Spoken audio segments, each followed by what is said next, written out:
என் பேர் ரமணி. என் சொந்த ஊர் மன்னாடி பக்கம் மேலமரவத்தானுங்க. நான் சென்னையில் ஒர்க் பண்ணுறேன். நம்ம சார் கடையிலேருந்து ஒயிட் ஹவுஸ் விளம்பரம் பண்ணியிருந்தாங்க. அது மூலயமா வாங்கி நானும் 2 பேக் யூஸ் பண்ணி பார்க்குறேன். ரொம்ப நல்லாயிருக்கு. அது போடுறதுனால அதிகமாக பூச்சி மருந்து அடிக்கிற வேலையெல்லாம் இல்லாமல் இருக்குது. அது 3-4 நாளாக மருந்து அடிப்பேன். ஒயிட் ஹவுஸ் போட்டதுலேருந்து ஒரு 2 முறை தான் மருந்து அடிச்சிருக்கேன். நல்லா இருக்குது போட்டால்.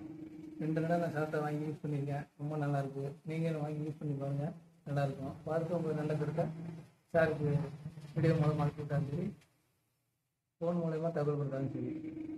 அதுலேருந்து தொடர்ந்து சார்கிட்ட நான் எனக்கு வேண்டிய விவசாய சம்மந்தமான பூச்சி மருந்து எது தேவையோ உடனே சொல்லி அனுப்பினோம்னா அந்த எனக்கு தேவையானது உள்ள மட்டும் அனுப்பி விடுறாங்க. நல்ல முறையாக இருக்குது. அவங்களோட தொடர்பெல்லாம் நானே நேராக அவங்கள பார்க்கணுன்னா வந்து அவங்க கடையில் இருந்து தான் பேசிகிட்டு இருக்கேன். உங்களுக்கு தேவையானதுன்னு கான்டாக்ட் பண்ணிங்கன்னா ஃபோன் மூலயமா சார் உடனே எல்லா ஃபோன் பண்ணியிருக்கோம். நன்றி, வணக்கம்.